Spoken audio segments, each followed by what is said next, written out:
Okay, I said in yesterday's video that even Fred Freiberger liked this particular episode. The fact is, Fred Freiberger liked the worst of the episodes, so he's not really much to depend upon. But I'll say that All Our Yesterdays is a very interesting episode written by a librarian. We'll talk about it more after we do the intro here.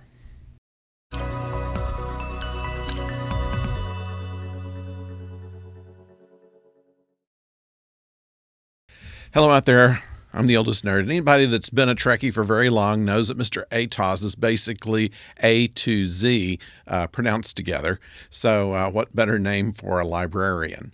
And this huge library that they have here of most of the history, except for the most recent, of this planet that is doomed from a supernova, is a way of creating a love story for Spock. How do you get through Spock's disciplined Vulcan exterior, more than just throwing Mariette Hartley at him?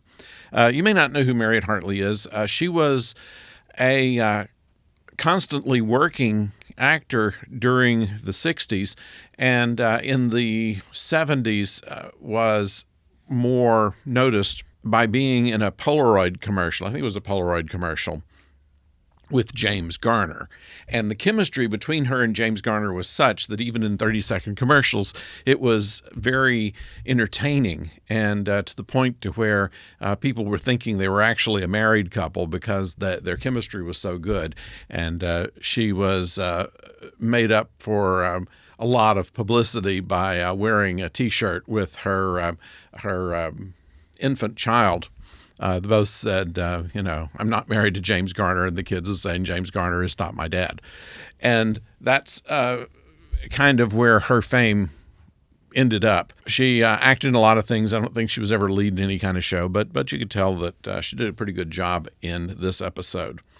And by going back 5,000 years, Spock has reverted to his more uncivilized Vulcan self.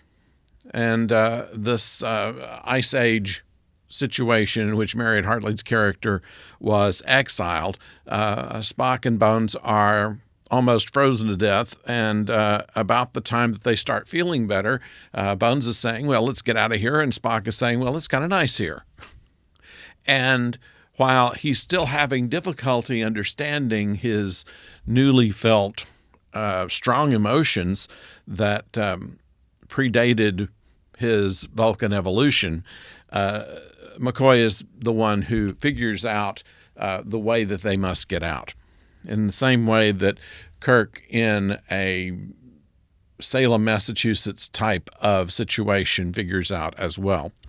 The acting was okay here, and the clever way that they use the library in order to make a place where they could travel through time is as well.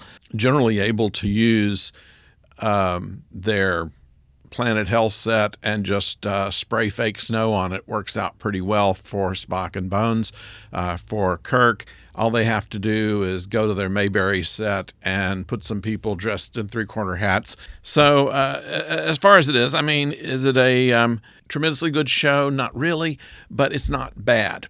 There are a couple of inconsistencies that bother me there. One is, of course, whenever they go into the past, somehow they are changed in the way that they want to act. And that shows in the Vulcan evolution, also shows the phasers don't work. But interestingly, and I don't know how many people noticed it, the tricorder and medical scanner did work. So what is it about the going back in time that keeps a phaser from working but doesn't stop a tricorder from working, which in fact they left back with Mariette Hartley. So I'm hoping at least there were some interesting things on there to read. Nevertheless, that's a fairly simple story of time travel that has really never been duplicated. Obviously, since the planet was destroyed, nobody can go back to it. But the fact that they haven't thought about that as a means of time travel is an interesting idea. So I'd like to know what you think about all of this. Why not put it in the comments below? And of course, click a like while you're there. That would be much appreciated. Tomorrow we have The Bad Batch, and then on Friday we have more Babylon 5. We will have the last original series episode next Wednesday, and then we probably will have, by that time we'll be bringing in Discovery, and in another month we'll be bringing in Doctor Who. So we're going to be having a lot to do. We're not going to replace the Wednesday slot for a while until the new programs have run their course, and then we'll make a selection of some of our favorite past sci-fi stuff to review in this slot. So thank you for joining us. We'll see you tomorrow. Until then, don't go far.